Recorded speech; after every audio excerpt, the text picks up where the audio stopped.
presente seminario de hoy sobre el tema de barreras epiteliales, ¿no? Bueno, en lo que se refiere al sistema inmune, como se ha venido enseñando y me explicaron a mí, se asume que es un solo sistema que funciona de una sola manera en todos los órganos y tejidos. La realidad es que no es así, ¿no? Cada tejido, cada órgano tiene su propio sistema inmune especializado y adaptado a su entorno, al contexto en el cual funcionan las diferentes células que forman los órganos y tejidos. En consecuencia, es válido decir que existen varios sistemas inmunes en el organismo que funcionan de forma armónica y coordinada, ¿ya? Bueno, un ejemplo son los sistemas de barreras y los órganos que tienen sistemas inmunes muy especiales, ¿no? Entonces, la primera revisión se refiere a lo que es el árbol respiratorio, que está relacionado con el sistema inmune de mucosas. Después tenemos lo que es tracto genitourinario, piel, cerebro, testículos y ojo, ¿ya? Bien, bueno. Siempre hay una parte inicial, que es la parte de generalidades a la que se refiere la lectura, ¿no? Que se les ha dado.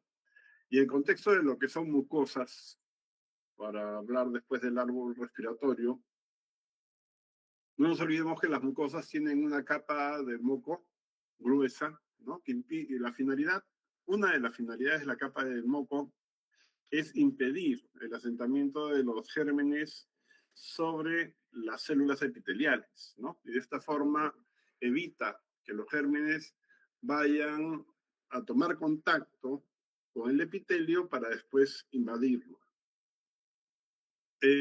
La capa de moco también cumple la función de arrastrar los complejos inmunes y los gérmenes que vayan a haber ingresado al órgano mucoso, para que esto después sea expulsado. Eso lo sabemos porque es un conocimiento general.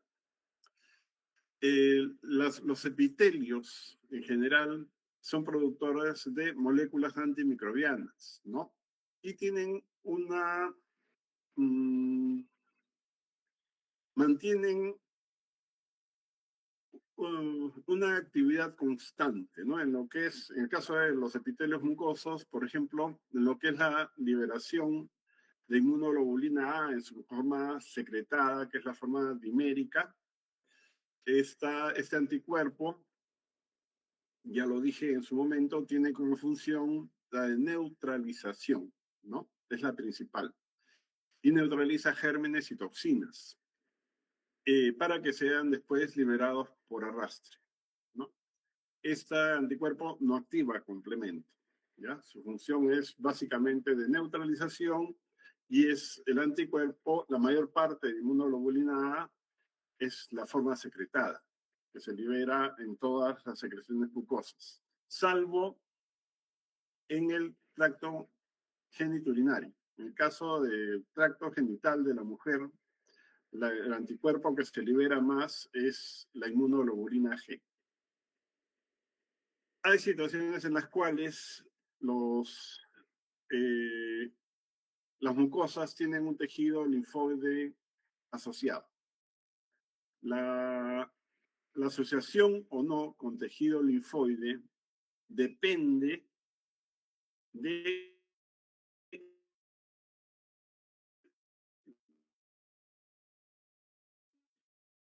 muy intenso linfoide asociado y bien organizado, como sucede en el caso del tracto gastrointestinal y de las vías aéreas superiores, ¿no? Eso no sucede en el parénquima pulmonar. En el parénquima pulmonar no hay tejido linfoide asociado, porque el parénquima pulmonar no tiene población bacteriana residente, ¿ya? Entonces, en el pulmón no debe haber exposición antigénica, no debe existir. ¿Por qué? Porque la idea es mantener el intercambio gaseoso. Y la barrera que permite el intercambio gaseoso es sumamente delgada, con poca celularidad, ¿no? Con poca membrana basal. De esa forma, el intercambio gaseoso puede llevarse a cabo. Si esa barrera se ensancha, entonces vamos a tener un problema de ventilación, ¿no? Porque la barrera no está funcionando bien. Y eso es lo que sucede en los casos de procesos inflamatorios crónicos a nivel de pulmón. Cuando se instalan procesos inflamatorios crónicos en el pulmón, se puede formar un tejido linfoide que se conoce como BALT, o tejido linfoide asociado a bronquios, pero este tejido linfoide es un tejido linfoide anormal. Es un tejido linfoide inducido por algún evento inflamatorio. Otra función que tienen las mucosas es el muestreo constante de los antígenos luminales, y eso se ve sobre todo en tracto gastrointestinal y también en las vías aéreas del tracto superior, ¿no? Hay células, los antígenos van a ingresar a la lámina propia y pueden ser transportadas por células dendríticas que son capaces de emitir proyecciones citoplasmáticas para ganar acceso a la luz, capturar antígenos y traerlos a la lámina propia para presentarlos a los linfocitos T. Los antígenos también pueden pasar entre las uniones interepiteliales, ¿no? Hay las células, por ejemplo, en el caso de los enterocitos son una fuente importante de antígeno porque constantemente transportan antígenos de la luz hacia la membrana basal del intestino, bueno, hacia la lámina propia del intestino. El muestreo antigénico es constante y es una característica de los tejidos mucosos, particularmente, repito, de las vías aéreas superiores y del intestino. ¿Ya? Las señales que generan las interacciones con los diferentes antígenos pueden ser proinflamatorias o pueden ser de regulación, ¿no? En el caso, yo lo comenté en alguna oportunidad, en el caso de la flora intestinal, lo que tenemos es que se van a generar señales de tolerancia, ¿no? La microbiota intestinal normal le da forma al sistema inmune y de alguna manera puede modular la respuesta inmune y hacer que el individuo adquiera ciertas características o cierta performance de respuesta frente a la presencia de antígenos. La respuesta no va a ser igual entre individuos y una de las razones es la microbiota que está presente sobre todo en el intestino.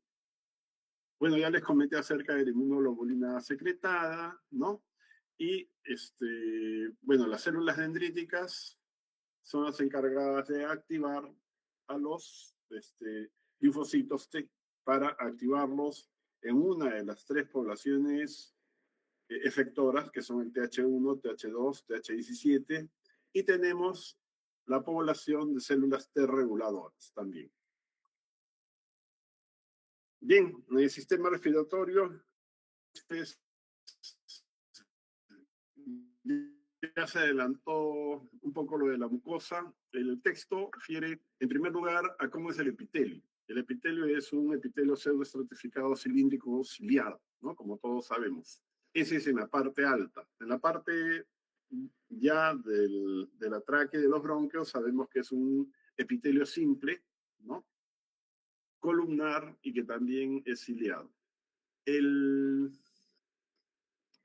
la parte del árbol, en la parte del tracto respiratorio alto, se producen los eventos de captura antigénica, muestreo antigénico, presentación de los antígenos a los linfocitos que se encuentran en la lámina propia, ¿ya? En el caso del epitelio monoestratificado, cilíndrico, este epitelio constantemente está barriendo, libera constantemente moléculas defensinas, ¿no? Libera inmunoglobulina A secretoria que permiten neutralizar los gérmenes o los antígenos que puedan haber ingresado para que después sean eliminados por arrastre. En la parte final, bueno, tenemos los bronquios, los bronquiolos, ¿no? Hasta llegar a la parte final, que es el alveolo. Al alveolo, dice la lectura, se le debe considerar como una extensión del epitelio mucoso del árbol respiratorio. El epitelio se caracteriza, bueno, dentro de los alveolos, sabemos que existen unas moléculas que se llaman los surfactantes. Y tenemos ahí dos tipos de surfactantes, el surfactante A, el surfactante D. Bueno, es bien sabido que las moléculas o los surfactantes tienen por función, ¿no?, evitar que los alveolos se vayan a colapsar, porque el surfactante es una molécula tensioactiva y disminuye la tensión superficial de los líquidos. Pero estas moléculas además tienen otras funciones. Son receptores de inmunidad innata. Son receptores que se asocian a los carbohidratos que poseen los gérmenes o que expresan los gérmenes, ¿no?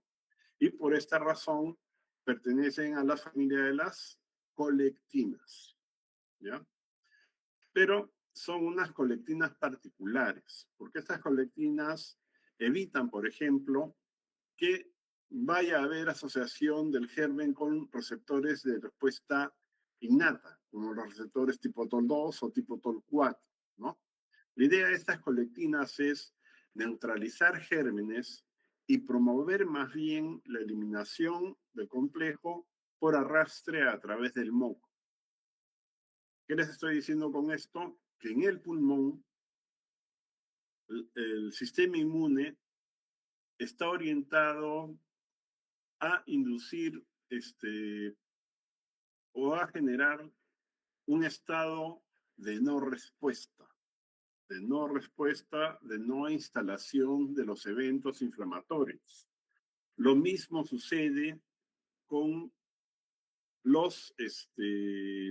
los macrófagos. El macrófago alveolar, que sabemos que el macrófago alveolar procede del hígado fetal, ¿no? En la segunda oleada de generación de macrófagos durante el desarrollo, y en este caso en el feto.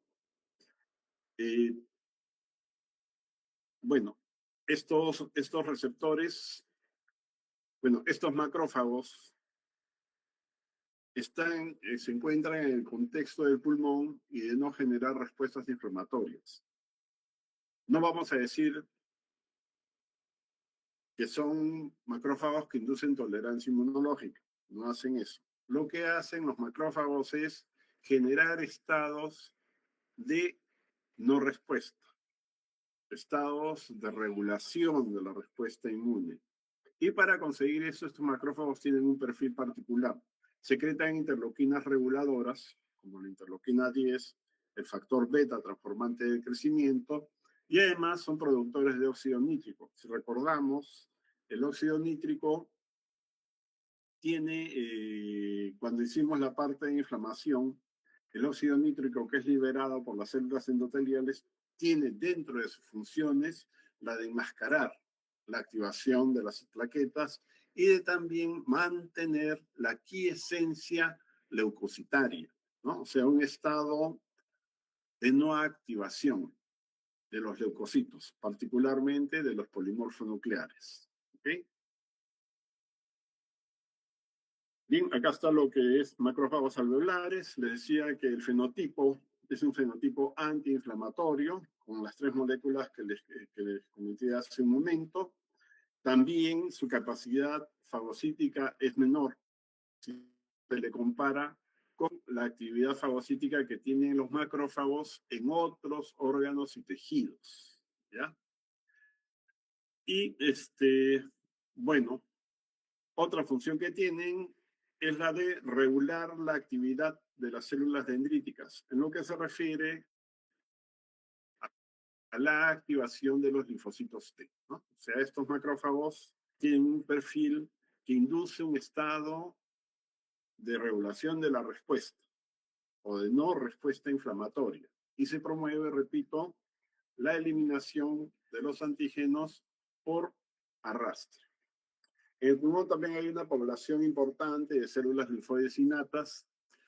Las células linfoides innatas son células que se agrupan en tres, las del grupo 1, grupo 2 y grupo 3. A diferencia de lo que sucede con los linfocitos T, que son células, los linfocitos T para poder activarse necesitan que la célula dendrítica presente antígenos, interaccione con ellos y libere interleuquinas. O sea, se necesitan señales, se necesitan interacciones membrana a membrana. Eso no pasa con la célula linfoide innata. La célula linfoide innata es activada por la presencia de interleuquinas, ¿no? Entonces, en el grupo 1, por ejemplo, las dos interleuquinas que pueden activar a la célula linfoide innata es la interleuquina 12 y la otra es la interleuquina 18. Las dos son interleuquinas proinflamatorias, ¿ya? En el grupo de células linfoides innatas 2, tenemos que las interleuquinas que las pueden activar son la interleuquina 25, la interleuquina 33, en texto se refieren a esta interleuquina como una alarmina, y la otra es la linfopoietina tímica estromal. En el texto hablan de la interleuquina de las células linfoides innatas de grupo 2, ¿no? Y se refieren, como les repito, a la interleuquina 33 llamándola alarmina. La respuesta en pulmón, ¿no?, mediada por células linfoides innatas, está dominada por las del grupo 2. Y esto hace que la respuesta de los linfocitos T en el pulmón tenga la balanza inclinada hacia la activación más de tipo T-helper 2, ¿ya? Porque las células linfoides innatas son productoras de interleuquina 4, interleuquina 5, interleuquina 13 y también de una molécula adicional que se llama anfirregulina. ¿Ok? Bueno, el otro grupo, que son las células linfoides innatas del grupo 3, son activadas principalmente por dos moléculas, la interleuquina 1 y la interleuquina 23, ¿ya? Y son productoras de interleuquina 17 y de interleuquina 22. Bien, en la inmunidad adaptativa, entonces ya les adelanté el tema de la IgA secretada, ¿no? Y hay una parte en la cual se refieren a la activación de los linfocitos T, que se va a producir en aquellos lugares donde existe tejido linfoide asociado, ¿no? Entonces tenemos el tracto respiratorio alto, ¿no? Y ahí están las amígdalas, las adenoides, en fin, y también se va a producir la activación de linfocitos B en los ganglios que se encuentran en el mediastino y los ganglios peribronquiales, ¿ya? La generación de las células efectoras, bueno, una vez diferenciada el linfocito B y activada célula productora de anticuerpos, ese linfocito se va a volver célula residente o va a ser atraído, ¿no?, por los epitelios del tracto respiratorio. Y para que esto suceda, se requieren dos condiciones. La expresión del receptor, que está ahí, es el receptor CCR10, y la producción de la molécula quimiotáctica, que ahí la tienen, es la molécula CCL28. La expresión CCR10 en combinación con la CCL28, también es necesaria para la migración de los linfocitos de los epitelios intestinales de los capilares intestinales hacia la lámina propia en el caso del colon, ¿ya? Obviamente que esto va a estar regulado por otras moléculas, ¿ya? Además de la receptor de quimiosina y de la quimiosina propiamente dicha. Con referencia al transporte de inmunoglobulina A medida por el receptor de poli-G, eso se explicó en clase. No olvidarse que el poli-G es una molécula que se expresa en la cara vasolateral, o sea, en la cara basal de las células epiteliales mucosas y que se dedica a capturar dímeros de IgA, que después son llevados al otro lado por un transporte vectorial, ¿no? Y en el otro lado, cuando se llega a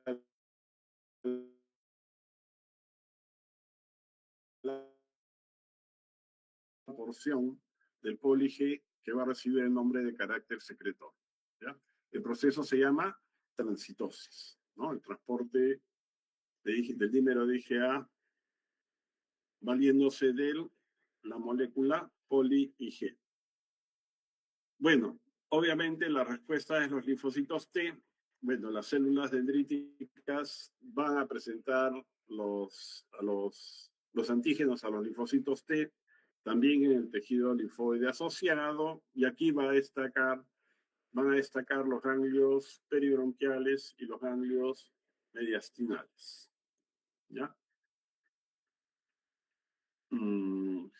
Bueno, lo último que dice el último punto que se refiere a respuestas por IgE frecuentes está relacionado con lo que les comentaba hace un rato, que el balance de la respuesta inmune en pulmón está inclinado hacia una respuesta de tipo helper 2, y el helper 2 promueve la producción de inmunoglobulina E. En cuanto al aparato genitourinario, en realidad no hay mucho que decir. La barrera epitelial, bueno, en tracto genital femenino y en la porción terminal de la uretra, ¿no? Es un epitelio poliestratificado escamoso, ¿ya? Y en el caso de la mujer, bueno, a partir del cervix en adelante tenemos un epitelio columnar secretor. Ahora, en la mujer hay una flora normal, ¿no? Entonces, eso da lugar a que haya la instalación de células que tienen que ver con los procesos inmunes, ¿no? Células dendríticas, macrófagos. Bueno, vamos a tener como no una población de linfocitos que van a formar parte de la población normal que se encuentra en el caso del tracto femenino, ¿ya? A diferencia de lo que sucede con la mayor parte, bueno, con todos en realidad, los epitelios mucosos, en este epitelio la secreción de anticuerpos está dominada por IgG. La IgG va a ser producida por las células plasmáticas residentes, ¿no?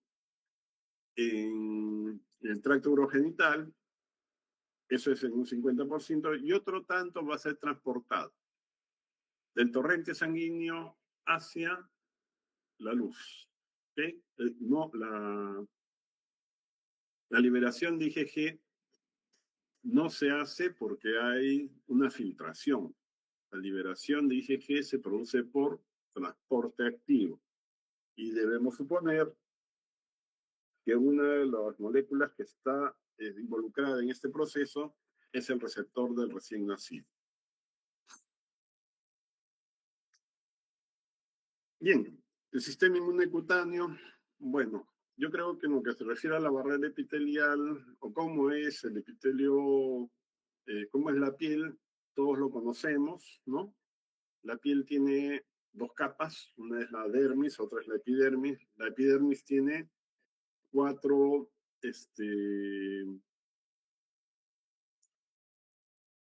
estratos, ¿no? tenemos el estrato basal, el estrato espinoso, granuloso, y después tenemos el estrato córneo. El estrato córneo se caracteriza porque es rico en lípidos. Y todos sabemos que está constituido por queratinocitos que murieron por apoptosis. ¿Ya?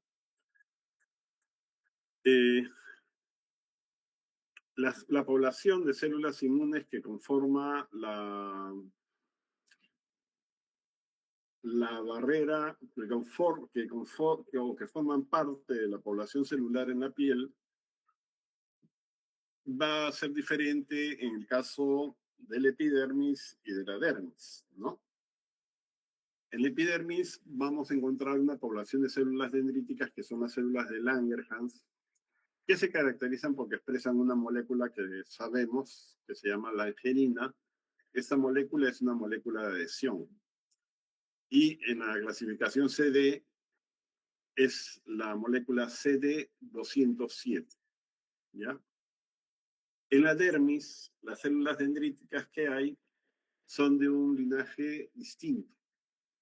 No expresan la molécula CD207, expresan la molécula CD141, ¿no? Eso es algo similar a lo que hemos visto en el caso de los macrófagos. Los macrófagos que pueblan la epidermis son macrófagos que proceden del hígado fetal y es la población mayoritaria, ¿no? En el caso de la dermis, los macrófagos que pueblan esa estructura proceden de la médula ósea y surgen poco después del nacimiento, ¿no? En su momento vimos que era hasta los 2 meses nada más, ¿ya?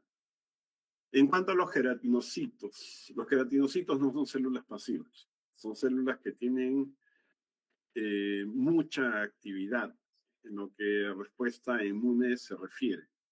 Las respuestas siempre van a ser iniciadas por macrófagos o mastocitos, ¿no? Que son los encargados de liberar mediadores que permiten activar a otros grupos celulares para iniciar las respuestas de protección. Bueno, los queratinocitos, por ejemplo, producen péptidos antimicrobianos, producen defensinas, producen un grupo de moléculas que son las moléculas antimicrobianas S100, ¿ya? Esta es una familia molecular. Los queratinocitos producen ese tipo de péptido antimicrobiano.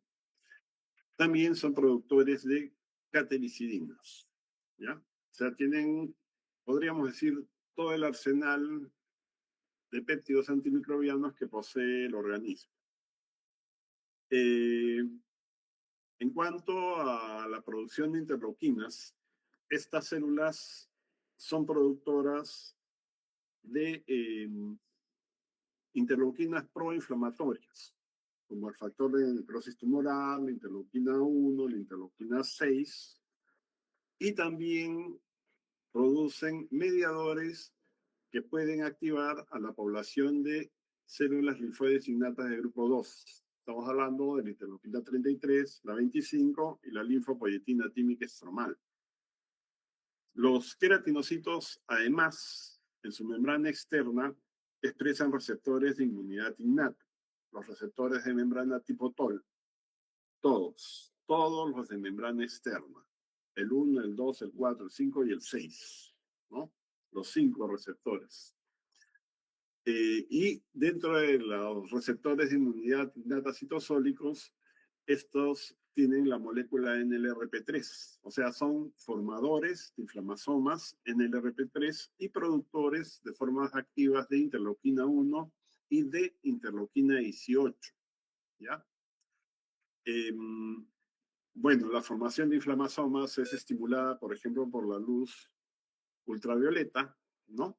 Y es una de las razones por las cuales la exposición prolongada a la luz solar produce inflamación de la piel, ¿ya? Que nosotros lo conocemos como erisipela, ¿ok? Bien, vamos a ver si se ha escapado algo, ¿no? Entonces decíamos que la piel tiene 2 capas, ya las conocemos todos muy bien, ¿no? hay células, ¿no? Y se generan productos que forman parte de la respuesta inmune y la función principal definitivamente es la función de barrera, ¿no? Como todos sabemos. La piel produce diferentes tipos de compuestos que son capaces de neutralizar y eliminar diferentes gérmenes que tratan de ganar acceso al organismo. El, en el gráfico tenemos lo que es la piel, les comentaba la dermis, la epidermis con sus 4 estratos, ¿no? El basal, el espinoso, el granuloso y finalmente el estrato córneo. Y aquí están graficadas las poblaciones de células dendríticas principales. Las poblaciones de células de Langerhans.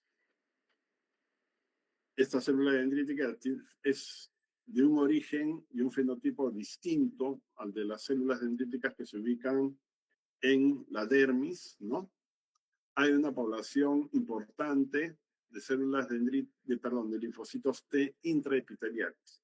Los linfocitos T intraepiteliales son de tipo CD8 y en su fenotipo estas células expresan moléculas de adhesión que le permiten integrarse a los epitelios para conformar o linfocitos T intraepiteliales o para convertirse en linfocitos T intraepiteliales. En cuanto a la población de linfocitos en la dermis, bueno, más del 95% de la población de células que se encuentra en la dermis tienen el fenotipo de memoria, ¿ya? Hay un grupo que definitivamente se vuelve residente, hay otro grupo que, bueno, tiene la capacidad de poder salir, recircular, ¿no? Para ir pasando por diferentes órganos y tejidos, ¿ya?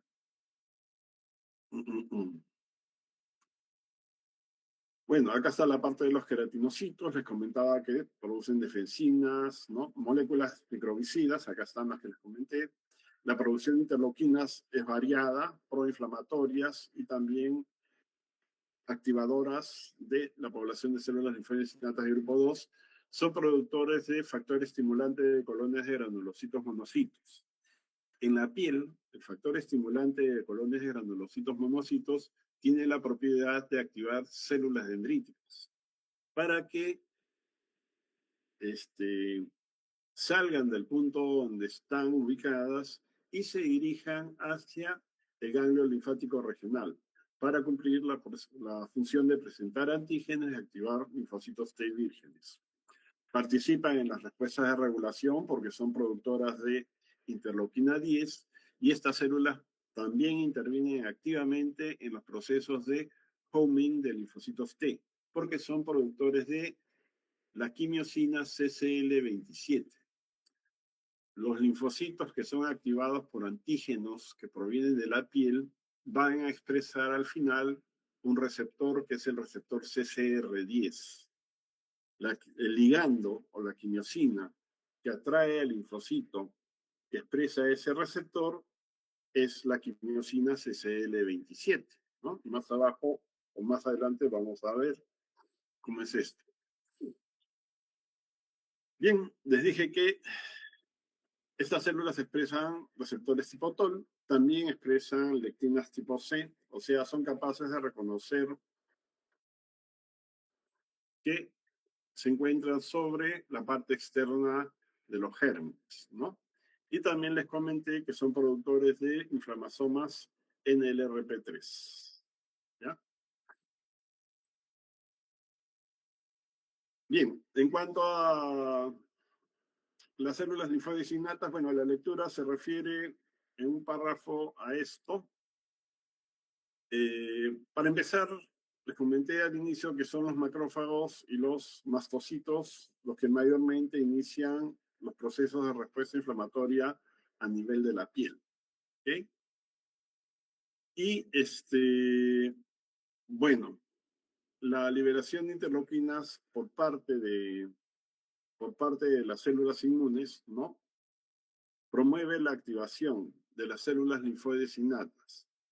Y en la lectura se refiere a dos: a las células linfoides innatas de grupo 1 ya las células linfoides innatas de grupo 2. Les dije hace un rato que las células linfoides innatas del grupo 1, ¿no? Acá abajo, son activadas por la interleuquina 18 y por la interleuquina 12. Estas células son productoras de interferón gamma, ¿no? Y también de factor de necrosis tumoral. En el caso de las células linfoides innatas del grupo 2, son activadas por las interleuquinas 25, 33, que en el pulmón la llamamos alarmina, y además otra que es la linfopoyetina tímica estromal. Estas células son productoras, repito, de interleuquina 4, interleuquina 5, interleuquina 13, ¿no? Y además otra molécula que es la anfirregulina. ¿Okay? En el caso de la población de células linfoides innatas del grupo 1, bueno, la producción de interferón gamma está asociada a la generación de infiltrados constituidos principalmente por macrófagos y su activación.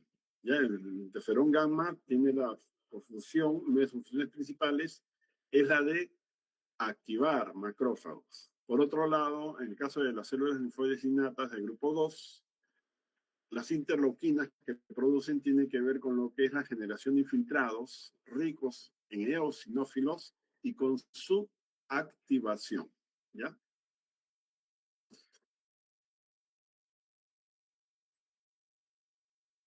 Bien, en el gráfico está lo que les he comentado, ¿no? Bueno, este cuadro ya es un poco antiguo porque la célula natural killer tiene características particulares que las separan un poco del grupo de células linfoides innatas 1, ¿no? Pero, bueno, vale o sirve para ver lo que nos interesa, que se refiere a las citoquinas que estimulan la actividad y el perfil de citoquinas que tiene cada grupo de células linfoides innatas, ¿no? Y acá está lo que les comenté. Para el grupo 1, las citoquinas activadoras, la 12 y la 18, y la producción de interleuquinas es interferón gamma, factor de necrosis tumoral. Para el grupo 2 tenemos la interleuquina 25, 33 y la linfopoyetina tímica estromal y la producción de las interleuquinas 4, 5, 13 y la anfirregulina. Y finalmente están las del grupo 3, ¿no? Estas son activadas, les comenté, por la interleuquina 23 y la interleuquina 1, y son productoras de interleuquina 17 y de interleuquina 22. La interleuquina 17 es una interleuquina que promueve la generación de infiltrados inflamatorios conformados principalmente por neutrófilos, o sea, promueve la instalación de infiltrados inflamatorios neutrofílicos o inflamación neutrofílica, ¿ya? Además, la interleuquina 17 sobre las células epiteliales promueven la producción de defensinas, ¿no? O de péptidos antimicrobianos en general, ¿ya? En el caso de la interleuquina 22, cuando se trata de respuesta inflamatoria, también actúa promoviendo la producción de péptidos antimicrobianos por las células epiteliales, pero además esta célula tiene una función que le llaman de mantenimiento de la barrera, ¿no? La interleuquina 22, que es producida, tiene la propiedad de promover la proliferación de células epiteliales, o sea, promueve los procesos de reparación del epitelio y también de mantenimiento, ¿no?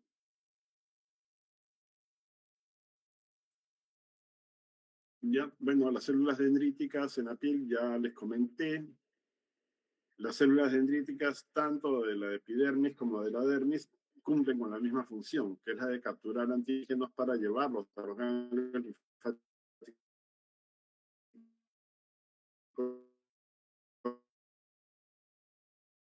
activado por los antígenos que proceden de la piel, va a tener un fenotipo particular que le va a permitir poder extravasarse en los capilares de la piel para volverse células residentes. Y una molécula que forma parte de ese fenotipo, la que comenté hace un momento, es el receptor de quimiosina CCR10.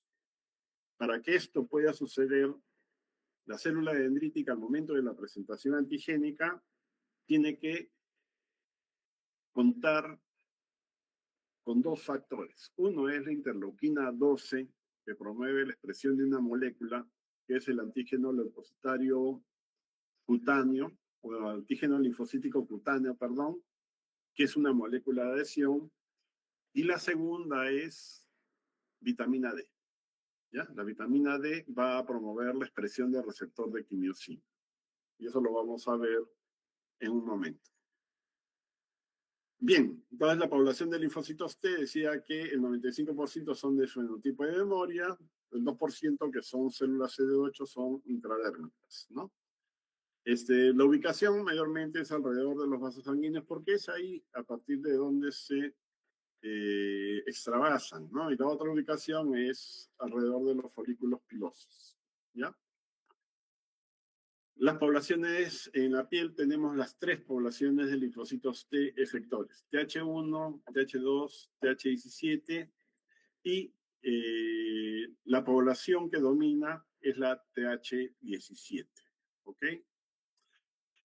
Bueno, les comentaba que la interleuquina 17 y 22 promueven la producción de péptidos antimicrobianos por los queratinocitos. Aquí está. La interleuquina 22 también promueve la proliferación de células epidérmicas y las respuestas, la actividad de las interleuquinas 4 y 13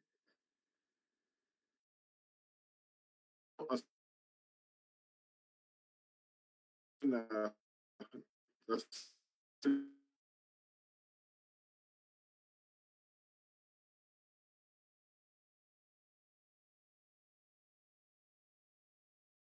antimicrobianos. Bien, los linfocitos T activados por antígenos de la piel, les decía, van a tener un fenotipo particular. O sea, la expresión molecular de membrana va a tener sus características, ¿ya? Estas células activadas van a expresar, les decía, dos de las moléculas, el antígeno linfocítico cutáneo y la otra es el receptor de quimiosina CCR10. Pero además expresan el receptor CCR4 y el receptor CCR8, que son ligandos de quimiosinas que se producen en la piel. El CCR4 es ligando de la quimiosina CCL17. El CCR8 es ligando de la quimiosina CCL1 y el CCR10 va a ser el ligando de la quimiosina CCL27, que aparentemente es la más importante. Bien, ¿cómo se produce esto? ¿No? Les decía que es necesaria la vitamina D y es necesaria la presencia de interleuquina 12. Para que haya vitamina D es necesario que la luz ultravioleta incida sobre el estrato basal donde está presente esta molécula, el 7-dehidrocolesterol. El 7-dehidrocolesterol por la luz ultravioleta se va a convertir en previtamina D3. Y esta previtamina D3 después va a pasar por un proceso de hidroxilación. La hidroxilación se puede dar dentro de las células o en el espacio extracelular. Como quiera que sea, la célula dendrítica toma la vitamina D, forma vitamina D o toma la vitamina D y una vez activada lo que hace es migrar hacia el ganglio linfático regional. Y durante el proceso de activación celular que toma varios días, eso lo vimos en su momento, se produce la liberación de la vitamina D y la producción de interleuquina 12. La interleuquina 12 lo que va a hacer es promover la expresión de la molécula antígeno linfocítico cutáneo, ¿no? Y la vitamina D va a promover la expresión del receptor de quimiosinas CCR10. obviamente con otro conjunto de moléculas adicionales, ¿no? Los linfocitos activados, ya convertidos en efectores, salen del ganglio linfático, ¿no? Y van a recircular hasta llegar al capilar de la piel. Y en el capilar de la piel, bueno, que en el linfocítico cutáneo va a encontrar a su ligando, que es la molécula de selectina E, va a estar presente la quimiosina, ¿no? La CCL27, lo que va a permitir que esta célula pueda extravasarse, ¿ya?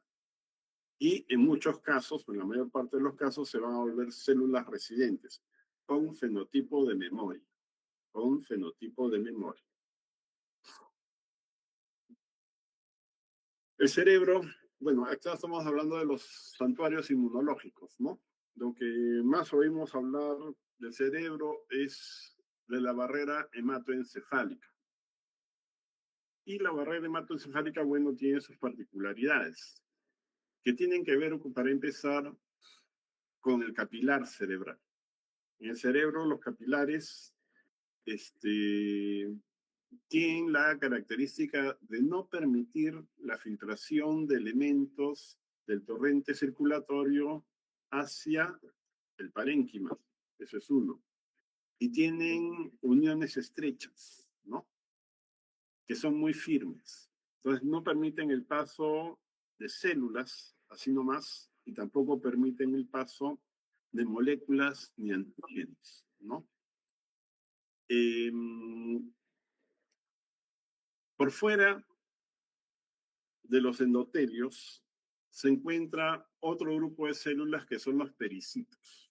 El pericito lo que hace es reforzar, ¿no? La imposibilidad del paso de elementos del torrente sanguíneo hacia el parénquima cerebral.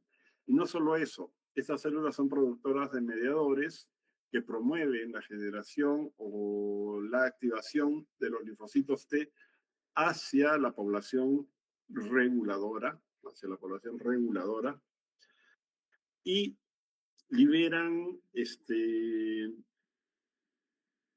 moléculas o mediadores que lo que promueven más bien es estados de tolerancia inmunológica, ¿no? Son productores de interleuquina 10, son productores de factor beta transformante de crecimiento, ¿ya? En cuanto a la respuesta innata, bueno, la respuesta innata está, para empezar, a cargo principalmente de las glías, ¿no? Lo que pasa es que las glías no reaccionan rápidamente porque están en un estado de tolerancia, ¿no? Son células que están en contacto con moléculas que inhiben su activación. Y por otro lado tenemos que las células dendríticas no están agrupadas como sucede con el caso de los epitelios, donde la célula dendrítica está exactamente en el punto por donde van a ingresar los antígenos. No. En el caso del cerebro, las células dendríticas están dispersas, ¿ya? De suerte que, la lectura lo dice así, la respuesta innata tendría un poco de dificultad para instalarse rápidamente, ¿ya? Por otro lado, la respuesta mediada por los linfocitos T y B se va a producir en la cadena de ganglios cervicales. Entonces, para que suceda eso, las células dendríticas tienen que llevar los antígenos del parénquima cerebral hacia la cadena cervical, ¿no? Para poder iniciar las respuestas adaptativas. Ya. Bueno, les comentaba que estos vasos en la barrera hematoencefálica, una particularidad muy importante de las células endoteliales es la presencia de uniones estrechas, ¿no? Que son poco permeables, ¿ya? Estas células, los pericitos, les dije, son productores de factor beta transformante de crecimiento, les dije interleuquina 10, es, bueno, un lapsus.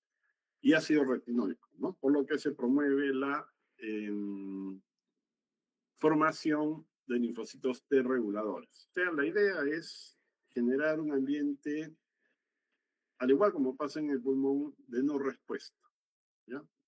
No de tolerancia, de no respuesta, de no instalación de procesos inflamatorios, ¿ya?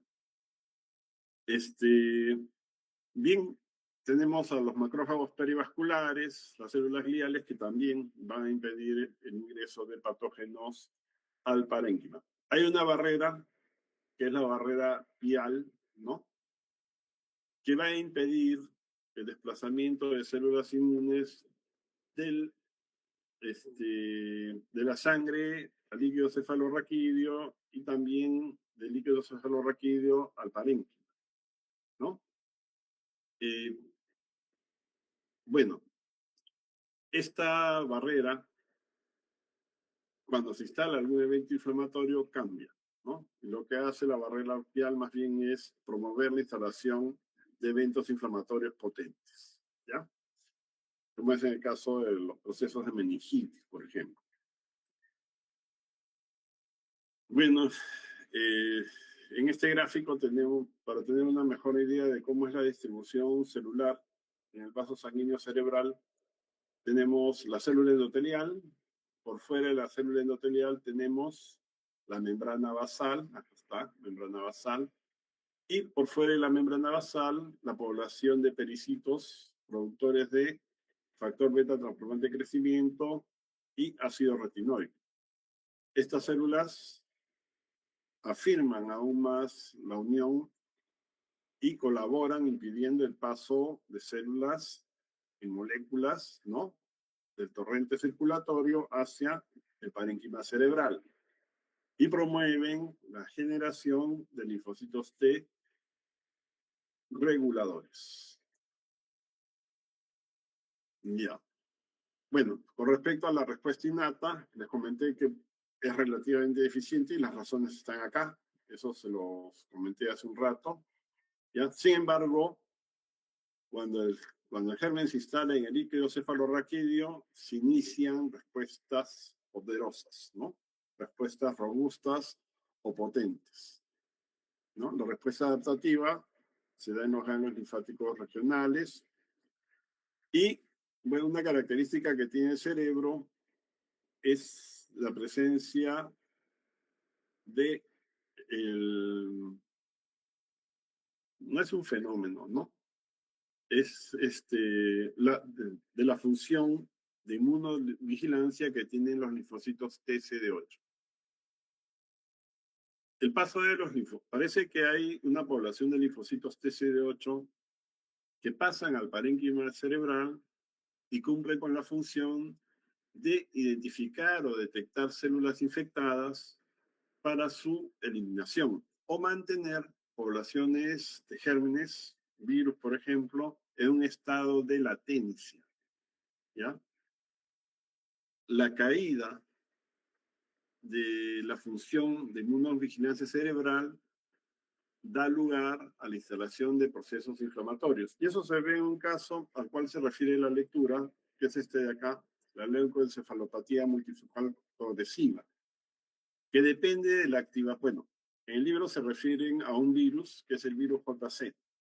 JC quiere decir John Cottingham, como está acá. ¿Okay?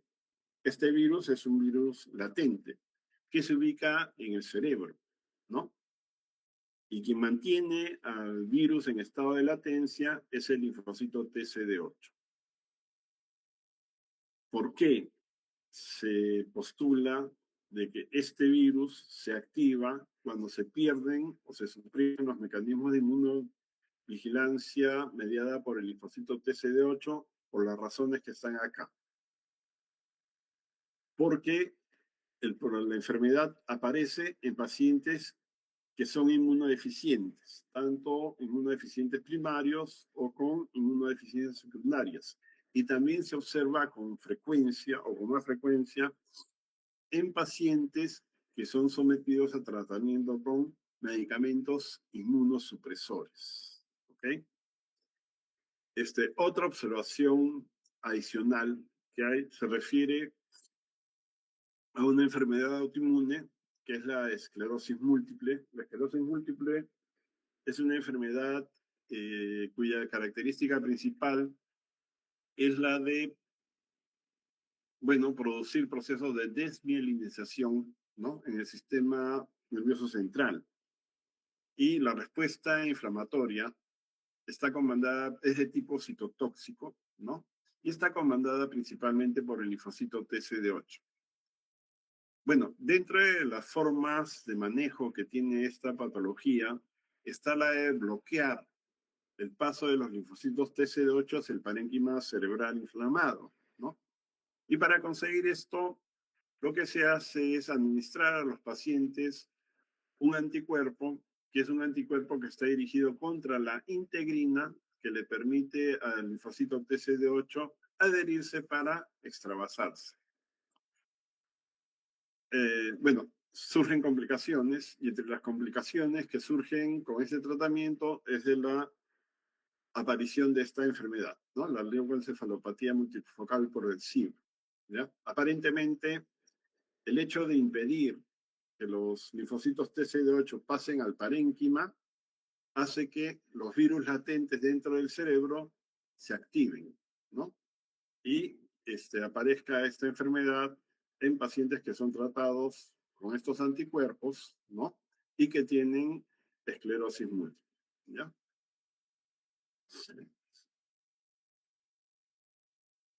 El ojo, bueno, todos sabemos que el ojo es una extensión del cerebro, ¿ya? Y el ojo tiene una barrera también que se, bueno, como hay barrera hematoencefálica, en el ojo tenemos una barrera hematosanguínea que tiene más o menos las características de la barrera hematoencefálica. La idea es impedir que los antígenos o las células inmunes ganen acceso a la retina. Esa es la idea, ¿no? Bueno, la cámara anterior del ojo tiene sus características particulares, ¿no? La cámara anterior del ojo es, en primer lugar, por la forma como están constituidas los vasos sanguíneos, tampoco pasan antígenos ni células inmunes. Ese es uno. O sea, es un compartimiento que está aislado del resto del organismo. Ese es uno. Dos, en el humor acuoso, que es un humor que tiene la constitución del líquido cefalorraquídeo, hay numerosas moléculas inmunorreguladoras. Somatosstatina, está la hormona melanocito estimulante, ¿no? Y otras hormonas más que van a regular la actividad inflamatoria a ese nivel. Y en tercer lugar, las células epiteliales, ¿no? De la cámara anterior del ojo expresan dos moléculas reguladoras. Una es la molécula PD1. PD1 quiere decir muerte programada 1, y es una molécula que induce estados de alergia inmunológica en los linfocitos T, sobre todo en los CD8. Y la otra molécula reguladora es el ligando de Fas, ¿no? Los linfocitos TCD, los linfocitos T en general, una vez que se activan, expresan moléculas Fas que al interactuar con el Fas ligando que expresa el epitelio de la cámara anterior del ojo, induce la activación de las vías de muerte por apoptosis celular, ¿ya? Bueno, la idea, al igual como pasa en el cerebro y también en otros órganos, es como el pulmón, ¿no? Es disminuir o minimizar la respuesta inmune en la instalación de procesos inflamatorios, ¿ya? Les comentaba que hay una barrera retinosanguínea que tiene las características de la hematoencefálica, y les decía que la forma como se constituyen los epitelios y los endotelios, ¿no? Impiden el tránsito de moléculas y de células al interior del ojo, ¿ya? Y les comentaba que hay en el humor acuoso moléculas reguladoras que son varias: neuropéptidos, el péptido vasointestinal, somatostatina, la hormona alfa melanocito estimulante, el factor beta transformante de crecimiento, que es una quimiosina, la endolamina y la 2,3 dioxigenasa. o molécula DIO, ¿no? Y también les comenté acerca de la expresión de las moléculas reguladoras Fas ligando y la molécula PD1, ¿no? Que van a inducir la muerte por apoptosis de las células, o también van a inducir el ingreso a estados de energía inmunológica, ¿no? La célula que pasa a estado de energía es una célula que puede no volver a activarse, por lo tanto, va a ser eliminada por apoptosis. Finalmente, lo que se refiere a testículos, bueno, de testículos, al igual como sucede en tracto urogenital, hay poco que decir. También es un órgano que tiene un inmunoprivilegio. En el caso de los testículos, bueno, los antígenos finales no se presentan en la etapa fetal ni en la niñez, recién surgen en la pubertad, ¿no? Y para esos antígenos no hay tolerancia inmunológica. Por lo tanto, el cuerpo lo que hace es aislar, ¿ya? Y existe una barrera hematotisular que protege a las células que forman parte del proceso de espermatogénesis, ¿no? Dentro de las células que son importantes para esto están las células receptores, ¿ya? Que se encuentran en la parte externa de los túbulos seminíferos. Junto con las células de Leydig, estas células son productoras de factor beta transformante de crecimiento, que es una interleuquina reguladora, y además está el tema del ambiente androgénico, que también tiene un efecto de limitante para la activación de los macrófagos. Y muy bien, chicos, hasta aquí llegó la revisión.